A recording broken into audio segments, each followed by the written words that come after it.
Welcome to week 3 of engineering graphics and design. We are on projection basics. In the last two lectures we have looked at formal aspects of this engineering drawing, like we started by looking at the drawing sheets, the different sizes, scales and the layouts. Then we also looked at the different kinds of lines we use in an engineering drawing. Now in this lecture we will be looking at dimensioning, because which is a very important aspect if you want to convey the complete information about the object on an engineering drawing. So there are a different aspect to the dimensioning that we will be covering in this lecture. So let us start with looking at what are the types of dimensions we need to represent. So here we have a plate with 4 holes at the corners. So if I represent this as a drawing, is this information enough for somebody to take it and reproduce this object as it was intended to? The answer is no, because we need some additional information. What is that additional information? To start with, I can say I want to know what is the length and height of this object. So which we call it as, we are looking at size of this object. So it could be length, width, depth of any feature. It can also be about, let us say, since we have diameters here, we want to know what is the diameter of this hole. You may also want to know what is the depth of this hole. So is it a through hole, which means it goes from one face to the other face, or does that hole stop in between, which means you need to specify at what depth the hole stops. So this is one aspect of the dimensioning, but is this sufficient to build this object? The answer is we need more information. What is the other information we need? We need to know where these holes are spaced. So in other words, we need to know the location of these features. So location or the position of this feature. For example, if we are talking about this particular hole, we want to mention how far it is from the left edge or how far it is from the top edge. So this is also dimensioning, but here we are not talking about how big or small this particular hole is. We are talking about how far this is from a particular reference plane. So these are the two different aspects we need to dimension, the size and location.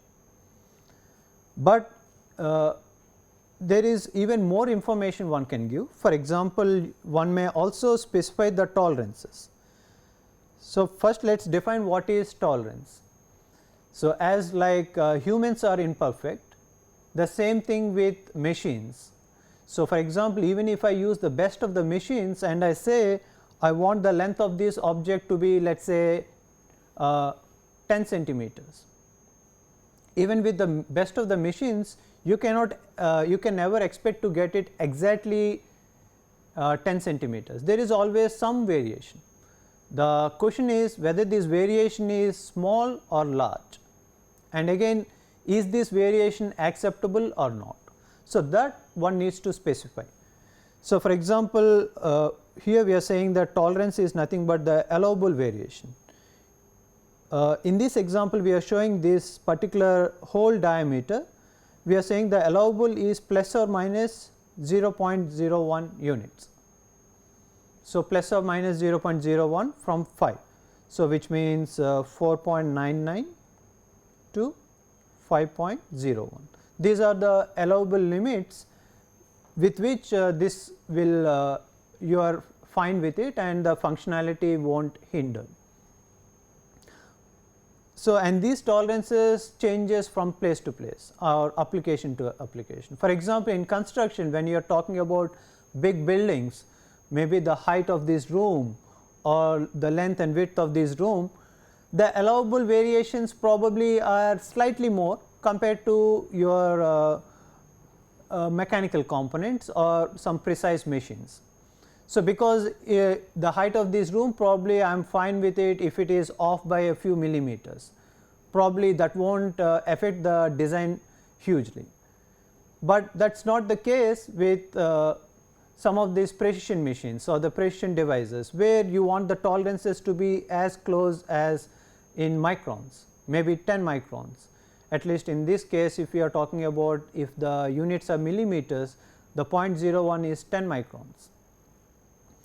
But this is an information we need for a person who is fabricating, because then depending on these tolerances he need to make few choices.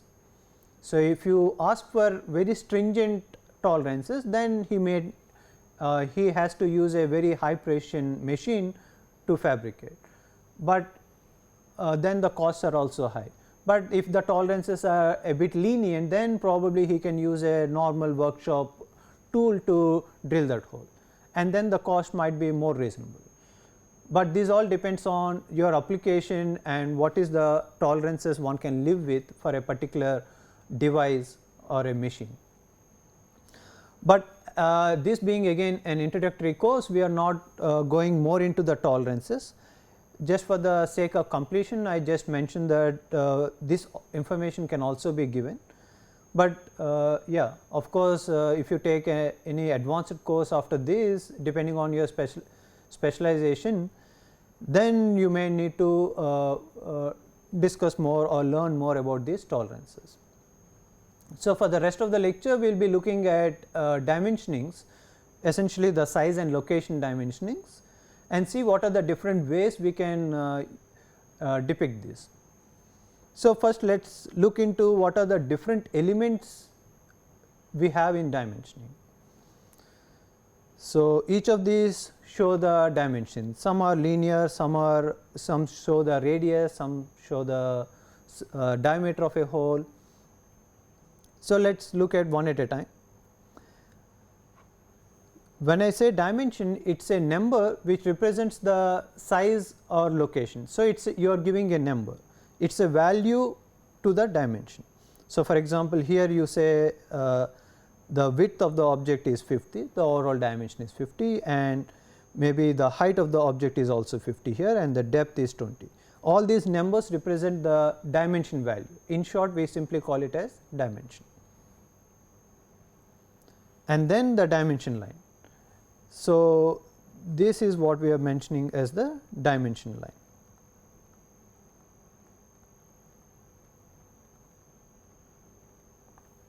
So, as you can see, the ends of the dimension line hit another line called as the extension line.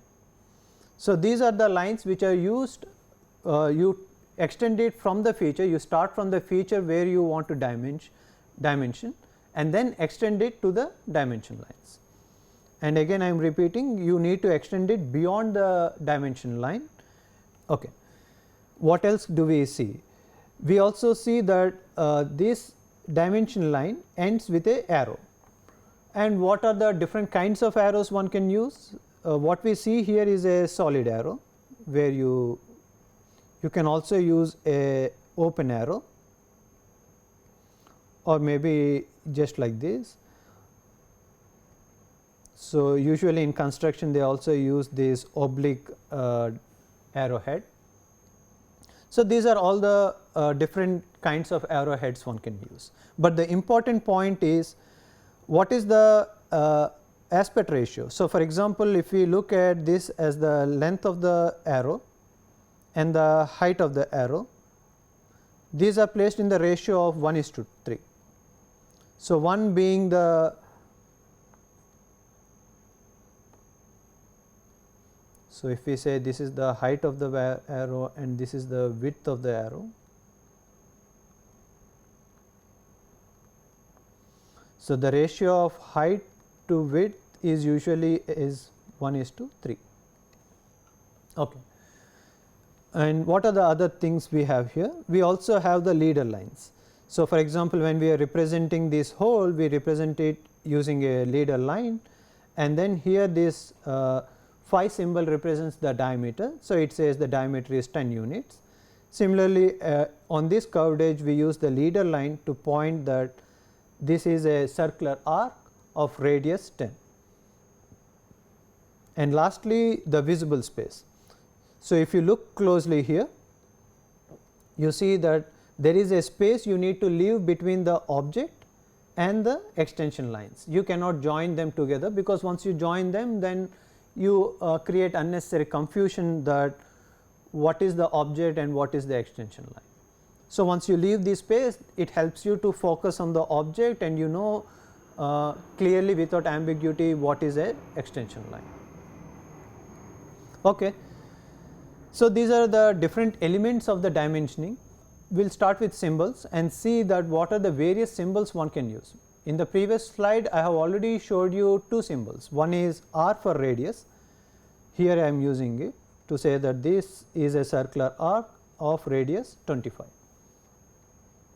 and phi for diameter. So, for example, here the inner circle we are saying the diameter is 20 units.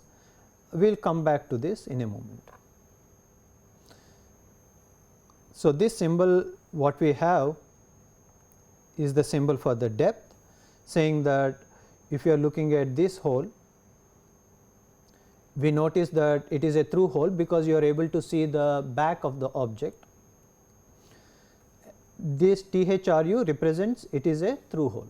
So, you are saying the depth is through. Not every time it is through. So, for let us say for example, this depth is half the thickness of the sheet, then you can mention the units. So, let us say 5 units. So, you can strike the THRU saying the through hole and mention a number. Then it says you have a hole of depth so and so units. We can also use this equality or symmetric. For example, here we have used it. What it means is these two holes are symmetric about the center line.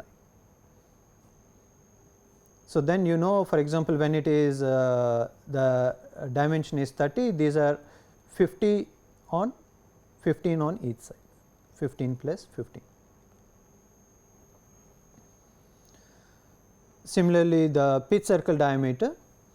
So, when you connect all these centers, we notice that they all fall on a circle, and this circle which is what we are calling as the pitch circle diameter. So, we use PCD to represent a pitch circle diameter, and here we are mentioning that this pitch circle diameter is of 40 units. So, the diameter is 40 units.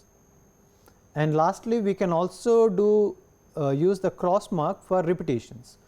So, for example, here we have seen there are 8 holes.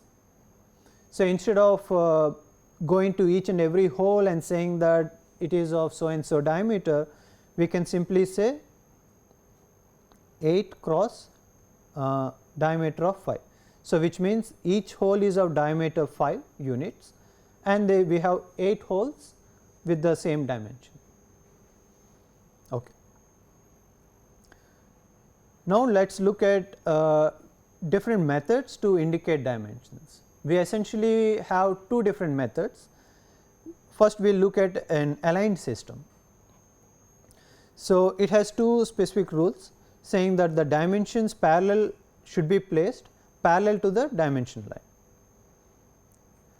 and the dimension should be placed above the dimension line, about the middle. So, let us place the dimensions and see what these two principles mean. Okay. So, the first one said the dimensions, when I say dimension, it is the dimension value, the number, are placed parallel to the dimension line. So, for example, this is the dimension line and this number is horizontally oriented. So, this is parallel to the dimension line. But now, let us look at a vertical dimension line, and now if you look at this number 20, this is tilted, and how is it tilted? It is parallel to the dimension line. Since the dimension line here is vertical, even the text or the number is written in the same orientation. And the second principle is we are saying we need to place this dimension value above the dimension line. So, this 50 is sitting on top of the dimension line. Similarly, this 25 is sitting on top of the dimension line.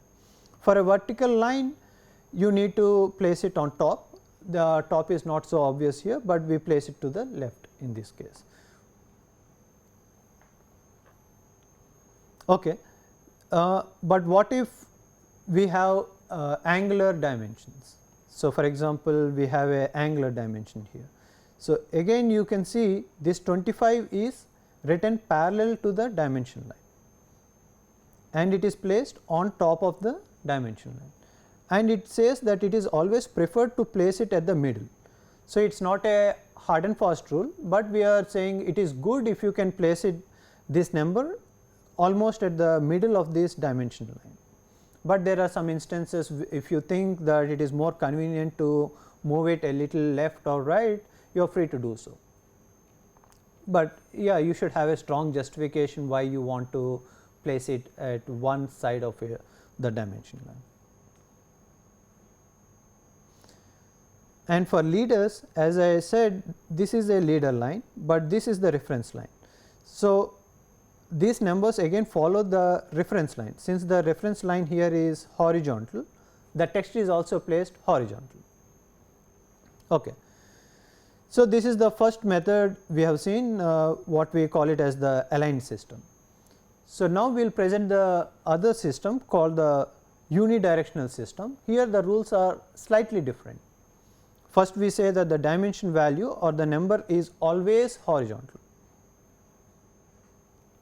and the second saying that the dimension interrupts the dimension line about the middle. So, let us look at it how we do these dimensions.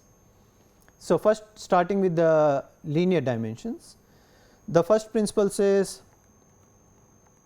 that the dimension is always horizontal. For if you have a horizontal dimension line, the number is placed horizontal. Even for a vertical dimension line, the number is placed horizontal. So, as you can see, it is very easy to read because you need not tilt your head or rotate to look at what is the dimension of this vertical dimension or an angular dimension.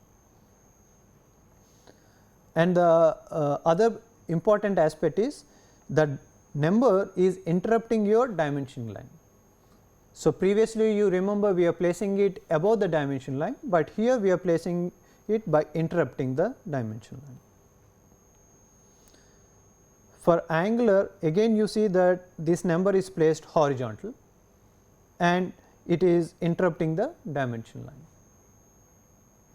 And lastly, the leader lines, again since it follows the reference line, here the reference line is horizontal. So, the text also remains horizontal. Irrespectively, this unidirectional system we always retain horizontal. So, the text is horizontal. Here we have seen the unidirectional system where the text is always horizontal and it is interrupting the dimension line.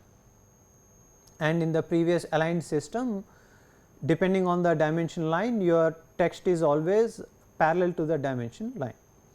So, most often people follow these unidirectional system. Depending on the industry you work, it changes whether it is unidirectional system or a aligned system. Okay. So, now we are looking at a different aspect, which is the arrangement of dimensions. So, let us say you have multiple dimensions, how do we arrange? Again here we notice that there are multiple ways of doing it. The first way we will be discussing here is the chain dimensioning. What do we mean by chain dimensioning? We say that all dimensions are dimension relative to each other. So, let us focus on these dimensions of 10. So, after we are done with this dimension, we have shown this particular feature saying that this is at a distance of 10 to the left edge. Then we are using this feature as a reference for the second.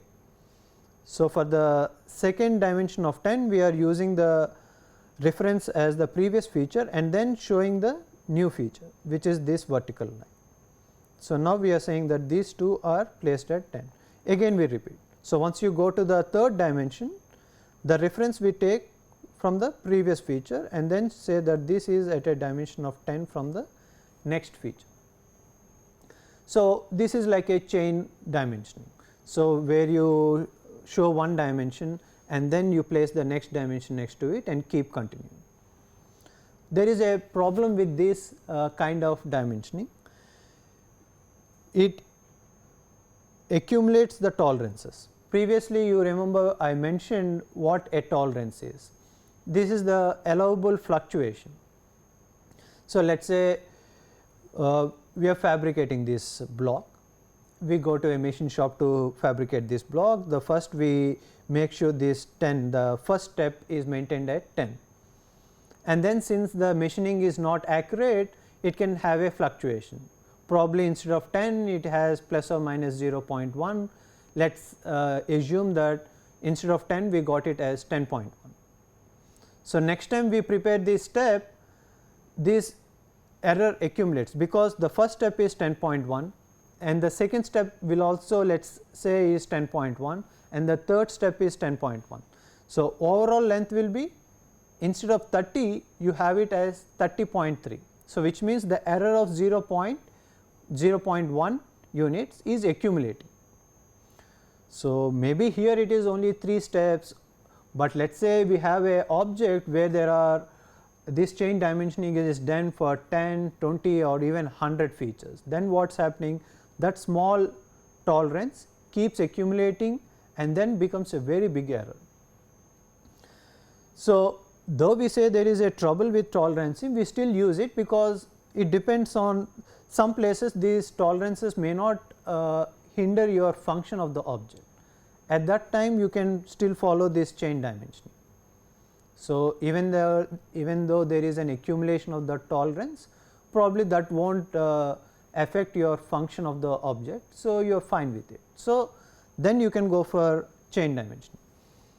But let us say this is a problem, then the alternative is to follow what is called as reference dimension. What do we do with reference dimensioning? We say that we pick a reference. So, for example, for all the horizontal dimensions we pick this as the reference.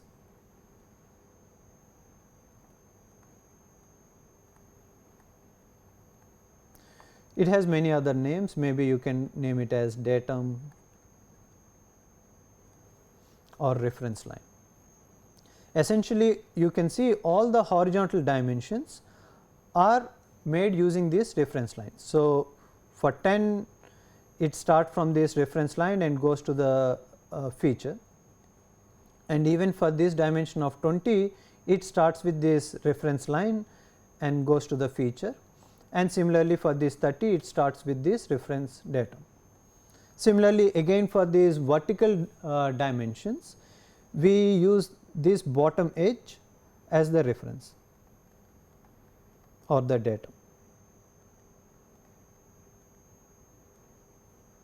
So, for all these dimensions of 10, 20 and 30 we have this as a common reference using which the dimensions are specified. So, the advantage here is your allowable tolerances does not accumulate. In the chain dimensioning we said the tolerances accumulate, but here it will not accumulate because you specified it to be 10 based on one reference. So, once you are mentioning about the second step or the third step, they have their own dimension. You are again basing it from the reference plane, you are not adding these tolerances to accumulate it. So, this is one good advantage, and most often people follow this reference dimensioning, but again as you can see it takes more space. So, depending on that sometimes people prefer the chain dimensioning because it is more compact. Okay. And there is a third alternative. Third alternative is the coordinate dimensioning. Let us say in this example you have a block and there are plenty of holes on this block, and each center of this hole, if you need to specify the location of these holes, it is easier if you specify the center of this hole using a reference point. So, for example, if I take the left bottom corner as my common origin, then I can use this to specify the other dimensions. So, let us say let us specify on this, let us name this circle as 1, 2, 3, 4 and 5. So, the first circle I know in the x direction it is at 5 units from the common origin in the horizontal direction, and in the vertical direction it is 10 units from the common origin in the vertical direction. Similarly, for point 2 in the horizontal direction 10 units and vertical direction 20 units. So, you need not use those lines, there are multiple ways of showing these dimensions, saying that since we are simply focusing on this x direction, we specify only the dimensions in x direction. So, 5, 10, 25, 35, 40. Similarly, in the vertical direction we have this 5, 10, 15, 20, 25. Or what other people do is, maybe you can also have a table saying that what are the dimensions of the first circle.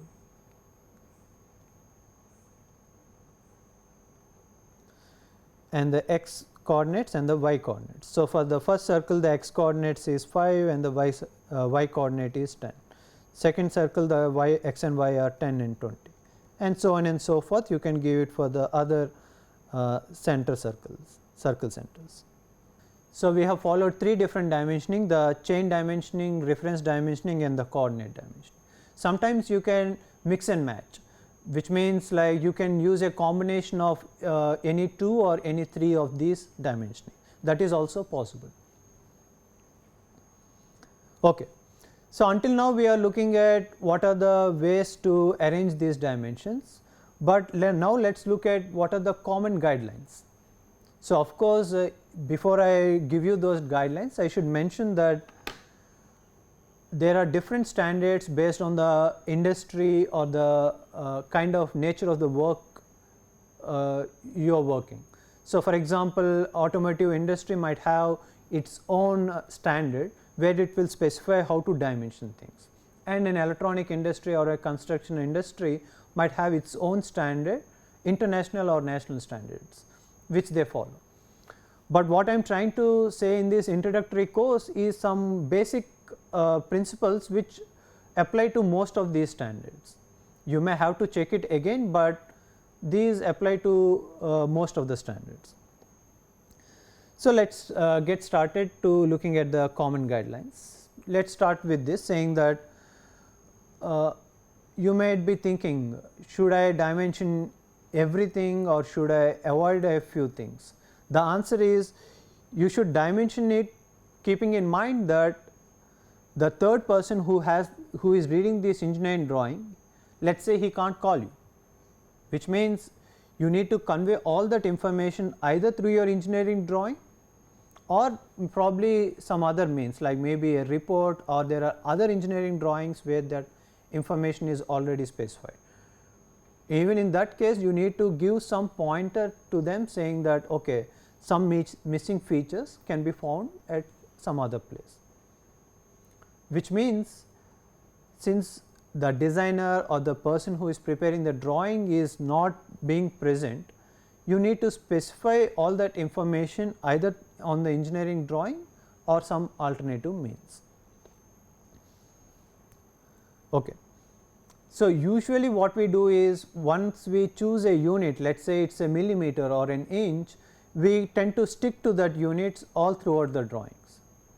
And the other important point is, since we specify these units already in the title block, you need not write that millimeter at each and every dimension you specify. You can avoid that and simply use the give the number value. You need not specify the units, because that is anyway specified at the title block. Okay. Now, let us look at some wrong ways of doing things as well as the right way of doing things. The first one is to avoid dimension within the object. So, let us see what is wrong here. So, this dimension 20, as you can see, is being specified within the object, and the right way is to move the 20 out of the object. Probably you should be thinking, why is this a right way? See, if you keep the dimension within the object and you keep doing that, then basically what happens is your object gets cluttered. It becomes messy, it becomes complex, so it becomes hard to read. For these reasons, we have rules rules like this. I mean, I would not say these are rules, but let us say these are guidelines. The difference is, though we say dimension it out of the object, there are some special instances where it is unavoidable. That time you can break the rule and dimension is within the object, but the guideline says try to avoid it as much as you can. Okay. The next thing is try to avoid crossing of dimension and extension lines. So, for example, here what is happening is this extension line is crossing this dimension line.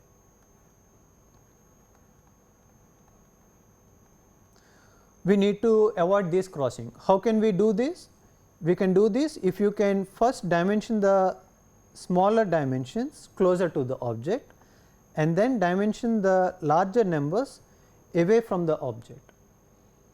So, you can use this technique so that they do not overlap with each other. Essentially, we are talking about crossing of dimension line and the extension lines.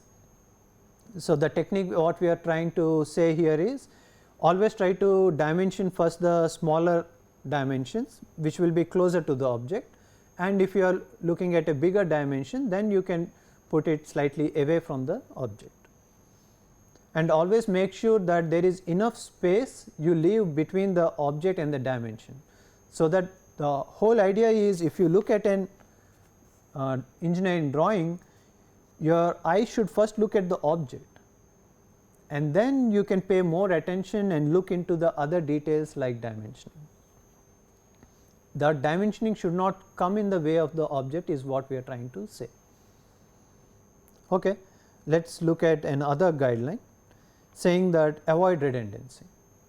Of course, we do not want to repeat the same information again and again, because then you are unnecessarily taking more space, making the object more complex. Let us see here why you think there is a redundant information. For example, here if I say this is 25 and this is 25, if I add them together it is 50. So, I can probably avoid mentioning that it is 50, or that is one option, and the other option is maybe I can avoid the second repetition of 25 and simply mention the 50. I would prefer the second option. The reason is because this 50 also gives you what is the overall dimension of the object. Always remember that to give the overall dimension of the object, because sometimes once someone is reading an engineering drawing, probably their aim is to see how much space it takes. So, they are looking into what is the overall dimensions of this object. So, for example, here it helps because the height of the object I can look here and say it is 50, the width I know here is 50, and here we have it, the depth is 20. So, we have all the overall dimensions. So, I know that it is 50 by 50 by 20. So, that is a good practice to follow, because knowing the overall dimensions is more often required. Okay. So, we also say that do not dimension the hidden features. So, hidden features, as you know, we are showing just for an additional information. We do not want to show too much of information, and so we say that for example, here this hole which is of diameter 10, we need to avoid using that by using these hidden lines. So, for example, this 10, right, the extension lines are going from this hidden line 1 and 2. So, we need to avoid that, but how do we mention that it is 10? So, we can mention that by saying that we look into the front view instead of the top view, and in the front view we say that the diameter of this circle is 10. Okay. There is another thing, other important guideline saying that the dimensions of the view that clearly show the future. So, let us say the same information, right. I need to say this circle is diameter 10. I have two options to do, either I can do it in the front view or in the top view. So, now the guideline is to say where can you see the feature clearly. where can you see the circle more clearly, in the front view or the top view? At least in this example you can see the circle much better in the front view. So, you should always pick the front view to show the dimension instead of showing this dimension in the top view. So, that is why we say in the correct view this is given in the front view circle diameter is 10, and in the wrong way we do it in the top view. So, let us summarize now what we have learned in this lecture. So, first we said there are two kinds of dimensions, one is the size and the location. So, the location says where a particular feature is positioned with respect to some reference line or surface or a point, but the size talks about the actual dimensions or how large or how big or how small that particular feature is. Then we also looked at different elements which are there in a dimension. So, when we say dimension, it means the number, the dimension value to the particular dimension we are talking about. So, we show that using a dimension line with the help of an extension lines. We also use this leader line to give additional information about a particular feature. And finally, when we talked about arrowhead, we said there are multiple ways you can choose an arrowhead, and then when we look into the width and height, there is a particular ratio of 1:2. And maybe you should be thinking how big or small you should choose a arrowhead. That depends on whether you are using a big sheet or a small sheet. You should find a reasonable value. Of course, if you look into proper standards, that will give you the actual dimensions to use, and you should always leave a space between the feature and the extension lines. So, then we looked at two different methods by which you can indicate a dimension. First, we looked at the aligned method, where we said the number or the dimension value will be parallel to the dimension line. So, we said it is parallel, but in unidirectional we said the number value or the text is always horizontal.